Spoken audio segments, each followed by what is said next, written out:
Q&A session. My first question is, आपने तमाम profession में से सर टीचिंग को ही क्यों चुना? देखिए, सबसे पहले तो एक टीचर का ईमानदार होना बहुत ज़रूरी है। तो जो भी मैं बातें बताऊंगा वो बिल्कुल ईमानदारी से साफ सुथरी बातें आपसे बताऊंगा, क्योंकि अगर मैं ईमानदार नहीं हूं तो मैं बच्चों को कभी ईमानदारी नहीं सिखा सकता। तो सबसे पहले तो मैं आपको बता दूं कि शिक्षा क्षेत्र में मेरी एंट्री 2009 में हुई। 2009 में जब मैंने पढ़ाना शुरू किया तो पढ़ाने के पीछे भी एक छोटी सी कहानी है। मैं बहुत लंबे में न जाकर के शॉर्ट में उसको बताऊंगा कि पहले तो मुझे प्रेरणा जो है मुझे फादर से मिली।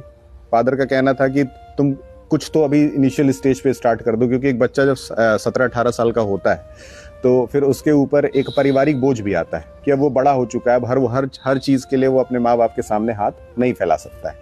तो ईमानदारी से ही बताएं तो सबसे पहला जो मोटिव था वो ये था कि पहले जो मेरा अपना जो पॉकेट खर्चा है एटलीस्ट वो निकल जाए। तो एंट्री तो वहीं से होती है। लेकिन एंट्री के बाद से जब मैंने पढ़ाना शुरू किया बच्चों को, तो इनिशियल स्टेज में एक लड़की मुझे मिली, मैंने उसको पढ़ाया और पढ़ाने के बाद कुछ समय के बाद जो है, जब उस फील्ड के अंदर एक ठीक ठाक अमाउंट में पैसा भी मिलने लगा, एक ठीक ठाक अमाउंट में जो है वो लोग मुझे पहचानने लगे, लोग इज्जत देने लगे, तो फिर वहां से मोटिवेशन आ जाता है। देखिए, पढ़ना बहुत आसान, बैठ करके पढ़ना कोई बड़ी बात नहीं है। एक लेबर जो मेहनत करता है बाहर जाकर के, उसके कंपैरिजन में आप अगर हमारा काम देखें तो वो बेहद आसान है। ठीक है, तो हम जो कर रहे हैं वो हार्डवर्क है। जो बाहर जाकर के कोई मजदूर काम करता है तो वो क्या है, वो उसका लेबर है। तो इन दोनों में बहुत डिफरेंस होता है। इसलिए शिक्षा ग्रहण करना और शिक्षा देना, जैसे बहुत सारे ऐसे लोग हैं जिनके पास शिक्षा बहुत ज़्यादा है, उनके पास नॉलेज भी बहुत ज़्यादा है, लेकिन वो दूसरों तक डिलीवर नहीं कर पाते, उस चीज़ को बता नहीं पाते। तो इसीलिए शिक्षित होना और शिक्षा सही समय पे दूसरे को दे देना, इन दोनों में बहुत बड़ा अंतर होता है। तो ये बेसिकली मैं इसमें ये कहूँगा कि सरस्वती की मेरे ऊपर बहुत बड़ी कृपा है, क्योंकि एक टीचर के लिए जो चीज़ें बेसिक लेवल पे ज़रूरी होती हैं, सबसे पहली चीज़ जो ज़रूरी होती है वो होता है उसका उच्चारण मतलब वो शब्दों को कितना क्लियर बोलता है। ये भगवान से आपको मिलता है, ये यहाँ पे आपको कोई सिखा नहीं सकता है। दूसरी चीज़ पेशेंस लेवल आपको वहाँ से मिलता है। यहाँ पे आके कुछ हद तक आप डेवलप कर सकते हैं। तो कहने का मतलब, भगवान ने आपको जिस चीज़ के लिए चुना है, भगवान आपको हिंट ज़रूर करते हैं। ठीक है, तो मुझे लगता है सरस्वती की असीम कृपा है मेरे ऊपर कि मुझे इस तरह का एक पावन मौका मिला है बच्चों को शिक्षित करने का और यहाँ SRJ लिटिल एंजल में एज ए HR काम करने का। जी सर, अभी तक की आपकी जर्नी में sir, my next question is, आपने काम के लिए इसी स्कूल को क्यों चुना? देखिए, मैं आपको बताता हूँ। वैसे अगर मैं पूरे अपने गोरखपुर की बात करता हूँ, ठीक है, तो गोरखपुर में 3 तरह के स्कूल्स हैं। एक जो डेवलप्ड है, डेवलप्ड इन द सेंस का मतलब होता है कि वहाँ पे वो स्कूल काफ़ी पुराने हैं और पुराने होने की वजह से उनकी जो ब्रांड वैल्यू है वो पहले से बनी हुई है। ठीक है, अच्छे शिक्षकों की ज़रूरत वहाँ है जहाँ के बच्चे उस लेवल तक एजुकेटेड नहीं हुए हैं। अच्छे शिक्षकों की ज़रूरत वहाँ है, जैसे सपोज कि आपकी मम्मी है और 4 बच्चे हैं आपके घर में, तो 4 बच्चों में क्या होता है कि उसमें से 2 बच्चे पढ़ने में बहुत अच्छे हैं, एक बच्चा मीडियोकर, एक बहुत कमज़ोर है। तो मम्मी हमेशा जो कमज़ोर बच्चा रहता है ना उसके साथ खड़ी रहती है कि इसको थोड़ा देख ले, ये लिफ्ट कर दे। तो उसी तरीके से मेरे हिसाब से मेरा ये मानना है कि स्कूल सारे स्कूल जो है वो अपने अपने तरीके से प्रगति कर रहे हैं। जो स्कूल अभी डेवलप्ड हैं, ठीक है, आज से 25 साल पहले जो थे वो भी वीक थे। वो भी वीक इन द सेंस कि उनके पास भी ज़्यादा बच्चे नहीं थे, उनको अपनी पहचान बनानी थी। तो धीरे धीरे समय से वो पहचान बनता है। तो कहने का मेरा मतलब यही है कि चॉइसेस तो इंसान के पास बहुत हैं, लेकिन आदमी ये देखता है ना कि उसको वो फिट कहाँ बैठता है। ठीक है, हर जगह आप फिट नहीं बैठती है। आपका सोल कहाँ से जुड़ जाता है, कहाँ जाने के बाद आपको रेस्पेक्ट मिलता है, कहाँ जाने के बाद आपको ये दिखता है यार कि यहाँ मैं कुछ चेंज ला सकता हूँ। जो पहले, अब अमेरिका में मैं अगर डोनाल्ड ट्रंप राष्ट्रपति बन गया, वो क्या ही चेंज लाएगा? अमेरिका तो पहले से ही आ गया, उसमें चेंज ही क्या करना है, उसको तो बस पुश करते रहना है। लेकिन भारत को चेंज करना है, पाकिस्तान को, बांग्लादेश को, इन लोगों को अभी बदलना है। तो कहने का मतलब है कि अपने ऊपर है, जहां आपको सम्मान मिले, जहां आपकी लोग बात समझें, सुने, जहां आपको अच्छी अपॉर्चुनिटी मिले, पैसे के साथ साथ मोटिवेशन, सम्मान, और जहां आपकी बात सुनी जाए, आपको वहां रहना चाहिए। और वहां रहना चाहिए। सर, अभी तक की आपकी जर्नी में आपका क्या एक्सपीरियंस रहा है? जी देखिए, सबसे पहले तो मैं अपने एक्सपीरियंस के बारे में अगर बात करूं तो टीचिंग सिर्फ क्लासरूम तक ही रिलेटेड नहीं है। टीचिंग को क्लासरूम तक ही न रोका जाए। अंग्रेजों ने 1885 के आसपास ऐसा रूल लाया कि पहले जो एजुकेशन था वो बाहर दिया जाता था, बाहर यानी कि ओपन फील्ड में बैठा करके किसी गार्डन के अंदर, किसी बागीचे के अंदर दिया जाता था। लेकिन अंग्रेजों का ये नियम बना कि अब शिक्षा जो है वो क्लासरूम में लाई जाएगी। क्लासरूम मतलब एक बोर्ड होगा और उसमें क्या है कि 50 तरह के बच्चे बैठे हुए हैं। अब 50 तरह के बच्चों को एक टीचर पढ़ा रहा है। अब एक टीचर जब पढ़ा रहा है तो टीचर अपने हिसाब से नॉलेज बच्चों को दे देता है। लेकिन बेसिकली आप जानिए तो 50 बच्चे जो हैं वो 50 अलग अलग क्रिएटिव फील्ड से आए हुए हैं, वो 50 अलग अलग परिवार से आते हैं। उन सबों की सोच एक जैसी नहीं है। इसका मतलब है कि आपने 50 लोगों को एक साथ बैठा लिया, सबको एक ही तरह का खाना परोस दिया। हो सकता है किसी को वो खाना पसंद ना हो। तो कहने का मेरा मतलब ये है कि टीचर की सबसे प्रथम जिम्मेदारी जो ये है कि बच्चे को वो जज करे इस बेस पे कि ये बच्चा कौन से फील्ड में आगे बढ़ सकता है। अपने विद्यालय के अंदर भी लगभग शुरू में जब मैंने 8 साल जब काम सीखा है, लगभग 7-8 साल तो काम सीखने में लगा कि ओवरऑल पढ़ाना कैसे। जब आप इनिशियल स्टेज में जाते हैं किसी स्कूल में तो आपको कुछ पता नहीं होता है, तो वहाँ पहले अपने सीनियर से सीखते हैं। तो सबसे ज़रूरी यही है कि आप अपने सीनियर से सीखिए। सीनियर से सीखने के बाद से आपका खुद का एक्सपीरियंस डेवलप हो जाता है। जब एक लेवल पे आप पहुँच जाते हैं तो फिर आप अपने से जूनियरों को सिखाना शुरू करते हैं। तो कहने का मतलब है जो शिक्षा है मेरे लिए वो यही है कि कहीं से सीखो और कहीं सिखाओ, सीखो और सिखाओ। इसी हिसाब से शिक्षा चलनी चाहिए।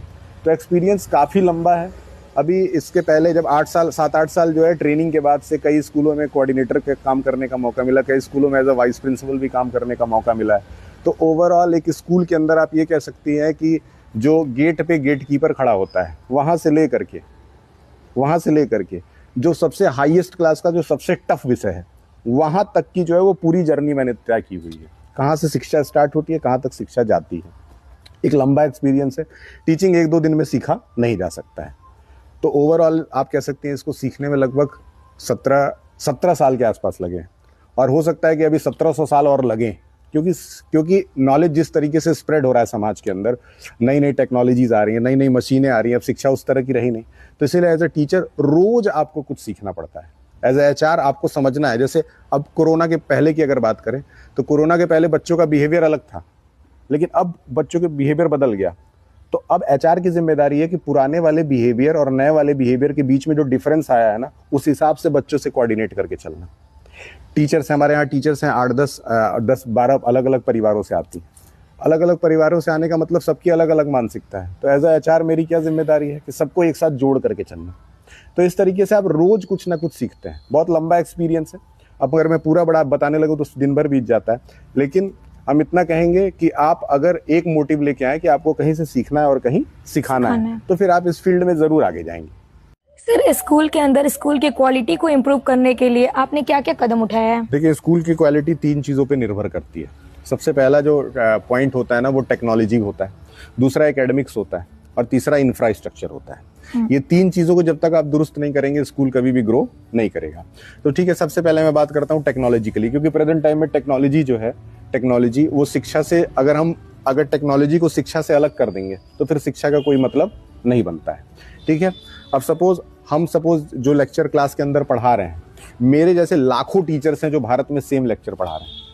ठीक है, तो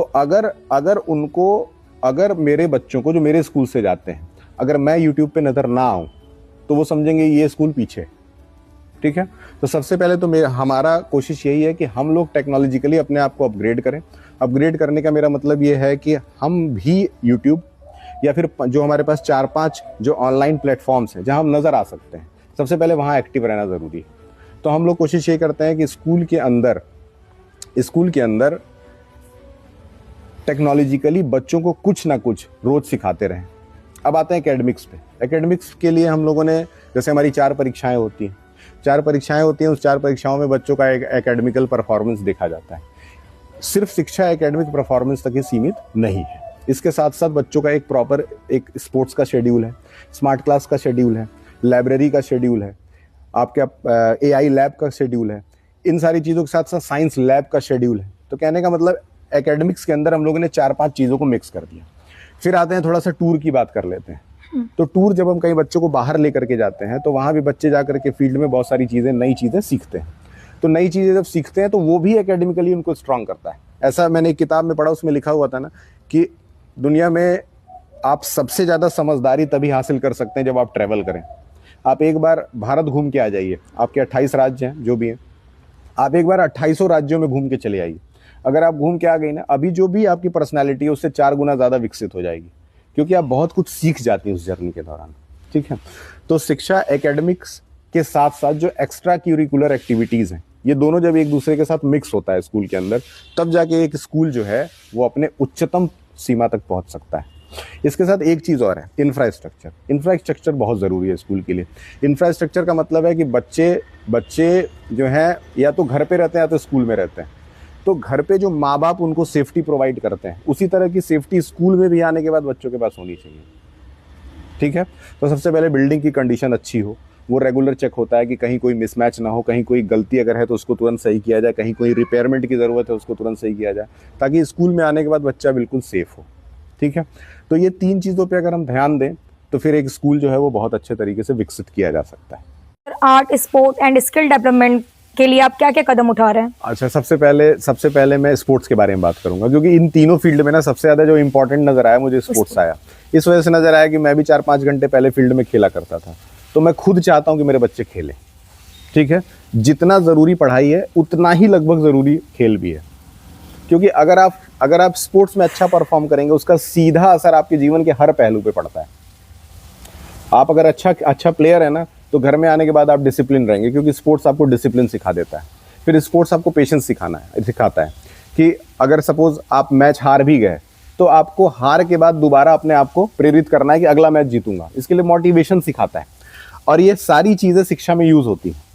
तो इस लिहाजे से मेरे हिसाब से स्पोर्ट्स जो है वो उतना ही ज़रूरी है जितना शिक्षा ज़रूरी है, और इसलिए स्पोर्ट्स के लिए हम लोगों ने सबसे पहला काम ये किया कि अपने विद्यालय के अंदर, अपने स्कूल के अंदर बच्चों को हर तरीके के इंडोर और आउटडोर दोनों स्पोर्ट्स की जो भी फैसिलिटीज़ जहाँ तक हम अफोर्ड कर सकते थे उन सारी फैसिलिटीज़ को हम लोगों ने अवेलेबल कराया। उसके बाद उनका एक स्पेशलाइज्ड पीरियड उसके लिए डेडिकेट किया कि हाँ तुमको इस पीरियड में खेलना है। अब सारे बच्चे जो ऑटोमेटिकली जैसे उनका गेम्स पीरियड आता है, जिस दिन उनका गेम्स रहता है उस दिन कोई भी बच्चा एब्सेंट स्कूल में नहीं रहता है कि आज हमको गेम्स खेलने के लिए मिलेगा। इसके साथ हमारे पास एक प्लेग्राउंड की व्यवस्था है।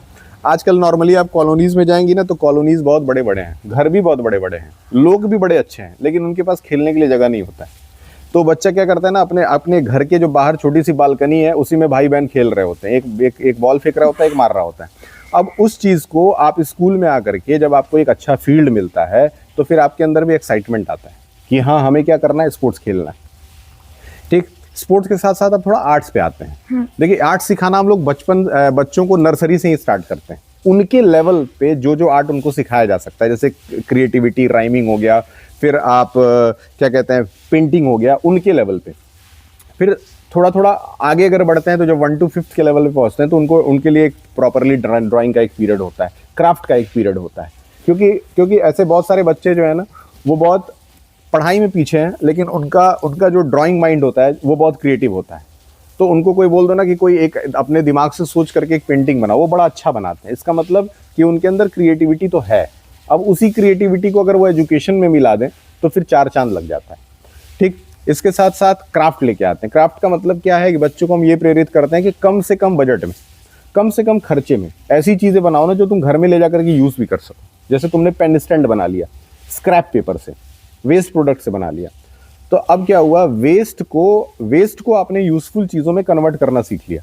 तो ये आप जीवन भर करते रहेंगे। कहीं भी आपको कुछ वेस्ट दिखाई देगा ना तो आपको स्कूल में याद आएगा कि यार स्कूल में मैंने ये बनाया था, तो क्यों ना इस चीज़ का इस्तेमाल करके मैं ये यूज़ करूँ।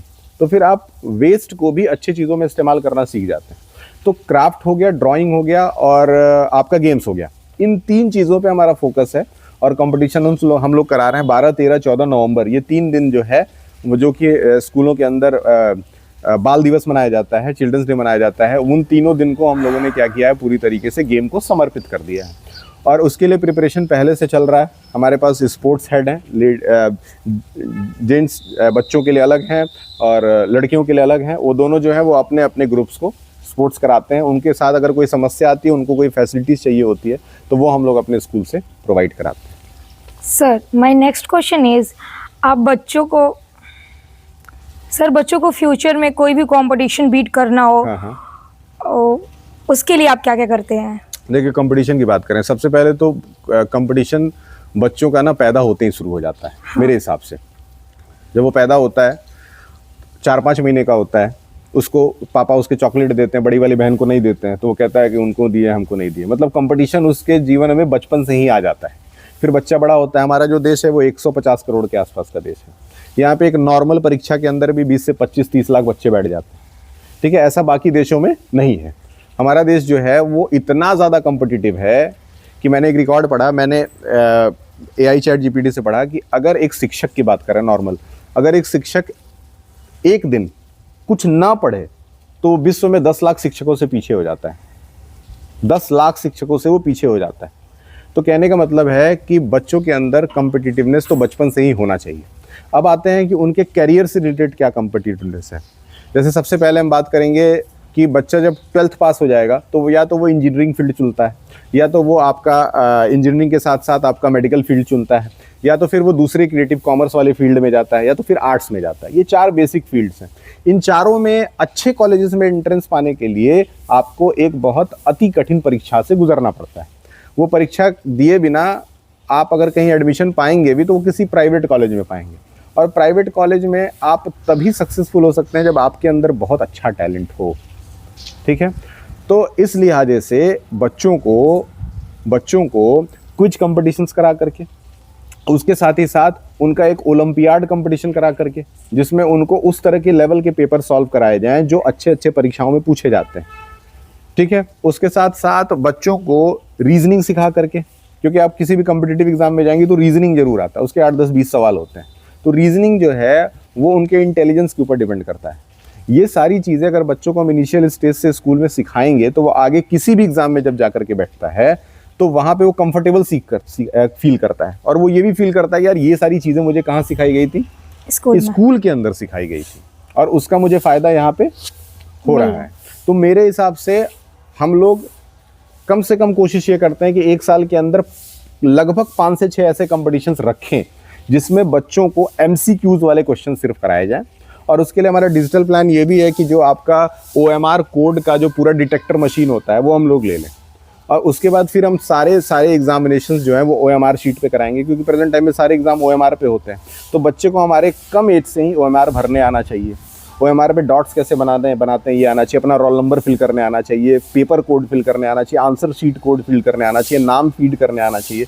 ये सारी चीज़ें जब बच्चा पहले से सीखा रहेगा ना तो वो बड़ा होकर के स्कूल को थैंक यू बोलेगा, यार ये सब बहुत सही है जो मुझे सिखा दिया गया था। इस तरीके से बच्चों को कोशिश हम लोग यही करेंगे कि कॉम्पिटिटिव बनाएं, स्पोर्ट्स के भी फील्ड में और एजुकेशन के भी फील्ड में। जी sir, my next question is, अगर कोई पेरेंट स्कूल में कोई कंप्लेन लेके आते हैं तो आप उस पर क्या एक्शन लेते हैं? देखिए, सबसे पहले तो बता दूं, पेरेंट्स मतलब भगवान, ठीक है, हमारे लिए, क्योंकि हमारे पास 2 पैसा पेरेंट्स से आता है और फिर उसी 2 पैसे से हमारा परिवार चलता है। तो पेरेंट्स अगर कुछ भी कह दिया तो वो तो लक्ष्मण रेखा है, हम लोग उसको इतना सीरियस लेते हैं। तो जैसे ही पेरेंट्स कुछ कहा, तत्काल उस समय जो भी एक्शन लिया जा सकता है उसको कठोरता के साथ लिया जाएगा। उसमें कोई भी संकोच वाली बात नहीं। मोहल्ले का कोई कह दे कोई फर्क नहीं पड़ता है, ठीक है ना, रिश्तेदार कोई कह दे, पटीदार कोई कह दे, कोई फर्क नहीं पड़ता है। लेकिन अगर पेरेंट्स कोई कुछ कह देता है तो पेरेंट्स पे किसी भी कंप्लेन पे तुरंत एक्शन लेना बहुत ज़रूरी है, और फिर उसको सुधार करके उस पेरेंट्स के पास हम लोग फीडबैक भी भेजते हैं कि देखिए ये सारी चीज़ें, जैसे इंग्लिश स्पीकिंग क्लास की बात कर लेते हैं, तो मेरे पास कंप्लेन आया कि आप लोग इंग्लिश बोलना नहीं सिखाते हैं। 1 सितंबर से मैंने स्टार्ट कर दिया, 1 सितंबर से हम लोग इंग्लिश स्पीकिंग क्लास लेकर के आ गए। अब बच्चों को 1 हफ्ते में 1 दिन का एक अलग से ट्रेनिंग दिया जा रहा है, और उस ट्रेनिंग का पर्पस ये है कि हर बच्चे के अंदर से स्टेज फियर ख़त्म किया जा सके, कि आप कम से कम स्टेज पे आओ, भले ही आप कुछ मत बोलो चलेगा, लेकिन आप पहले आना जाना सीख लो, क्योंकि ये आना जाना सीखते बच्चे के अंदर कॉन्फिडेंस आ जाता है। ठीक है, और मेरा तो ये नेचर है कि अगर मेरे सामने कहीं स्टेज है, ऐसा हो ही नहीं सकता कि सिद्धार्थ उस पर ना हो, ये पॉसिबल ही नहीं मेरे लिए, क्योंकि हम नीचे बैठ करके ताली बजाने वाले आदमी नहीं, हमको ताली बजाने आता ही नहीं किसी के लिए।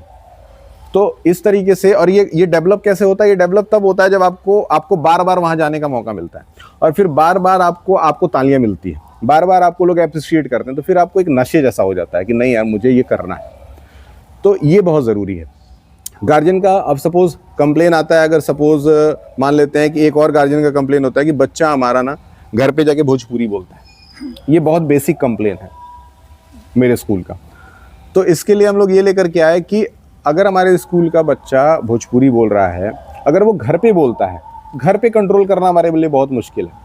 अगर वो फ़ोन घर पे चलाता है तो घर पे कंट्रोल करना हमारे लिए बहुत मुश्किल है। लेकिन अगर उसके पेरेंट्स मेरे से कभी ये कहते हैं कि इस महीने हमारा बच्चा फ़ोन नहीं चलाया है, तो फिर उसको इनाम देना हमारी जिम्मेदारी है। तो उसके लिए हम लोग सर्टिफिकेट लेकर के आए कि those who will not use mobile phone in their homes, we will provide them a certificate. हम उनको सर्टिफिकेट देंगे जो बच्चे घर पे अच्छे से बिहेव करते हैं, माँ बाप की इज्जत करते हैं, साफ सुथरे ढंग से आते हैं, 100% अटेंडेंस लेके आते हैं और घर पे फ़ोन नहीं चलाते। तो इस तरीके से हम लोग कदम ले रहे हैं और आई होप कि आने वाले समय में गार्जियन से जब मुझे और फीडबैक मिलता जाएगा, मैंने गार्जियन को बोल रखा है कि सर हम लोग कुछ अच्छा काम करते मत बताइएगा, कोई ज़रूरत नहीं है, हमको पता है हम कितने अच्छे हैं, लेकिन अगर कोई कमी हो जाती है तो उसको देन एंड देयर तुरंत फ़ोन करिए। अगर आसपास के लोग ही स्कूल के बारे में कुछ अच्छा बोल रहे हैं, कोई बात नहीं, मत बताइए, लेकिन अगर बाई चांस कहीं कोई कमी बता रहा है, उसको आप फ़ोन करके इन्फॉर्म कर दीजिए। हम लोग उस चीज़ का वेलकम करेंगे और उस चीज़ को इम्प्रूव करेंगे। इस तरीके से ही कोई भी संस्था आगे बढ़ती है। Young Mind, coordinator of SRJ Little Angel School, a warm welcoming to the official channel of SRJ Little Angel School. Sir, please tell about yourself to my audience on our channel. Firstly, I would like to thank you that you have invited us here and you want to know the views of our school, how our school is progressing, how we are doing and what are the difficulties that we are facing.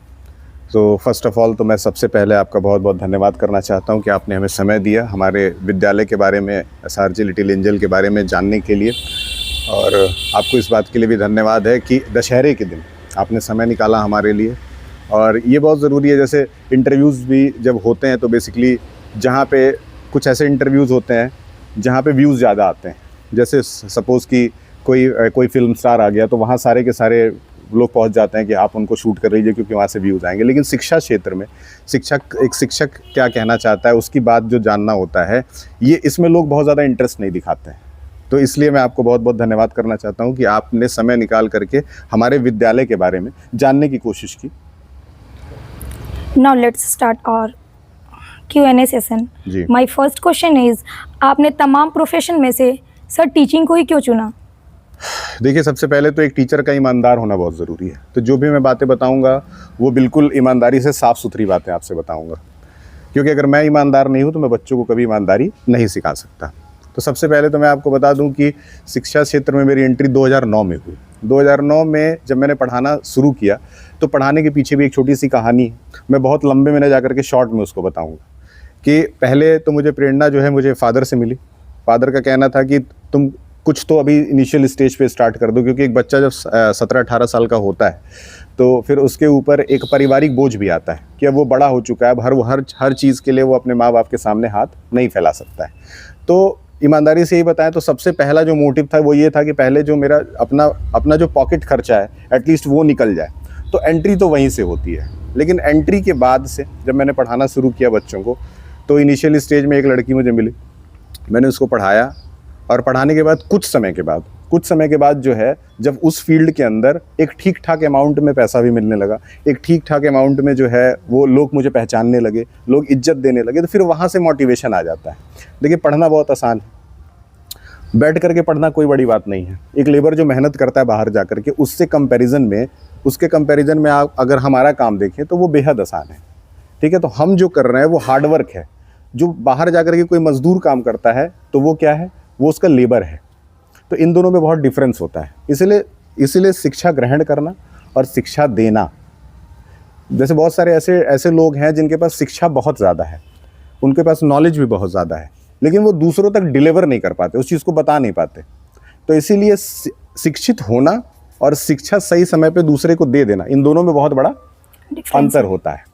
तो ये basically मैं इसमें ये कहूँगा कि सरस्वती की मेरे ऊपर बहुत बड़ी कृपा है, क्योंकि एक टीचर के लिए जो चीज़ें बेसिक लेवल पे ज़रूरी होती हैं, सबसे पहली चीज़ जो ज़रूरी होती है वो होता है उसका उच्चारण मतलब वो शब्दों को कितना क्लियर बोलता है। ये भगवान से आपको मिलता है, ये यहाँ पे आपको कोई सिखा नहीं सकता है। दूसरी चीज़ पेशेंस लेवल आपको वहाँ से मिलता है। यहाँ पे आके कुछ हद तक आप डेवलप कर सकते हैं। तो कहने का मतलब, भगवान ने आपको जिस चीज़ के लिए चुना है, भगवान आपको हिंट ज़रूर करते हैं।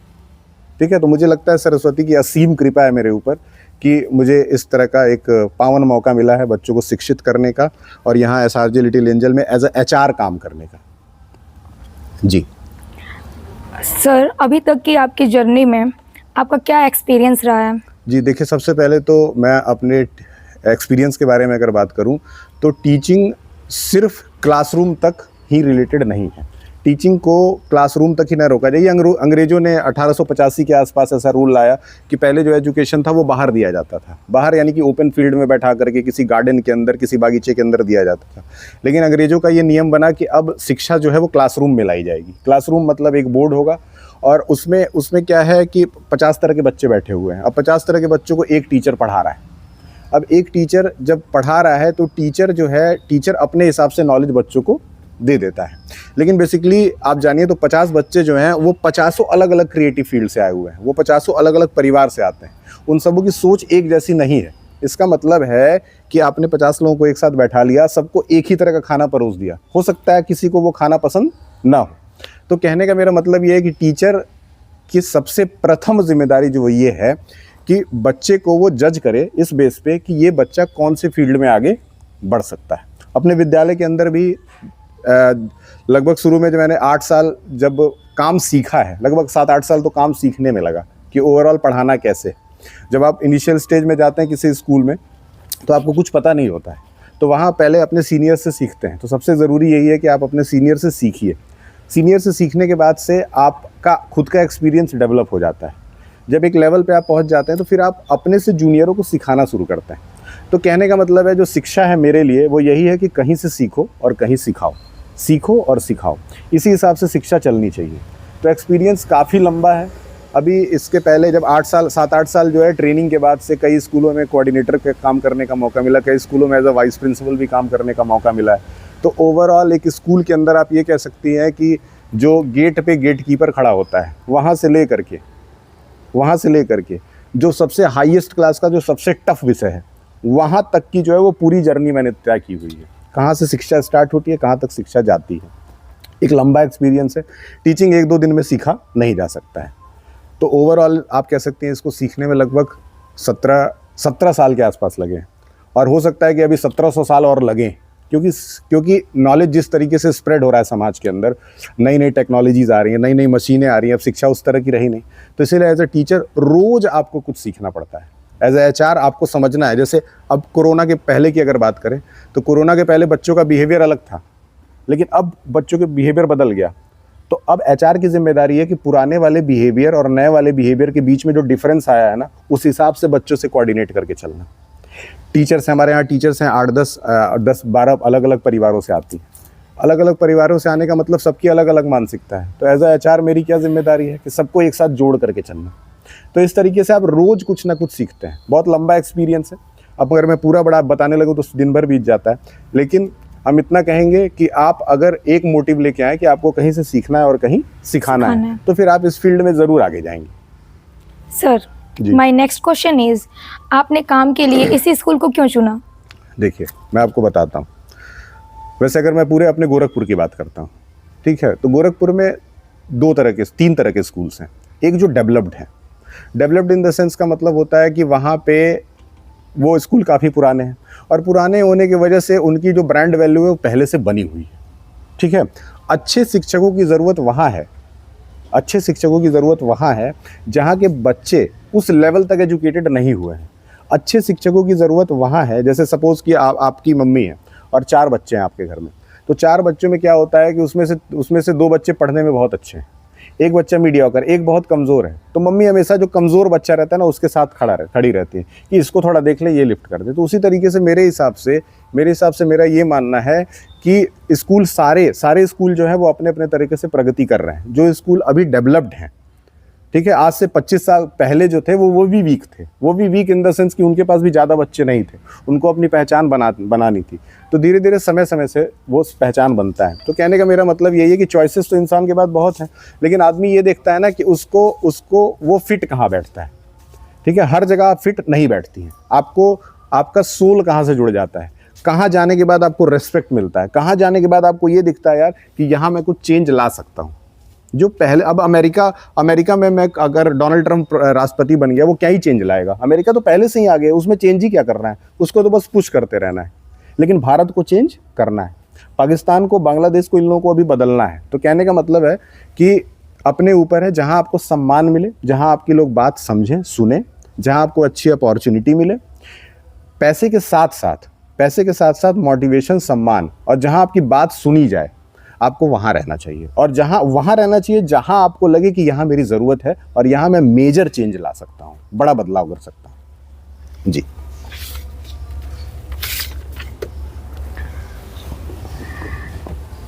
Sir my next question is, आप मुझे इस स्कूल की कुछ खूबियाँ बताइए।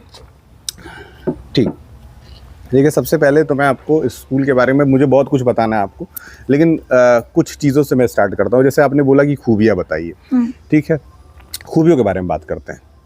सबसे पहले तो इस स्कूल के बारे में जो सबसे प्राइमरी चीज़ है वो ये है कि यहाँ पे जो भी स्टाफ्स हैं, इंक्लूडिंग मैनेजमेंट, वो बहुत सपोर्टिव हैं। सपोर्टिव इन द सेंस कि यहाँ पे अगर सपोज़ कि मुझे कोई बदलाव करना है स्कूल के अंदर, ठीक है, और मेरा ये इनिशिएटिव रहता है कि पुरानी चीज़ें जो पहले से चली आ रही थी बहुत लंबे समय से शिक्षा क्षेत्र में, उसको बदलने की ज़रूरत है। तो जैसे ही मैं लोगों को ये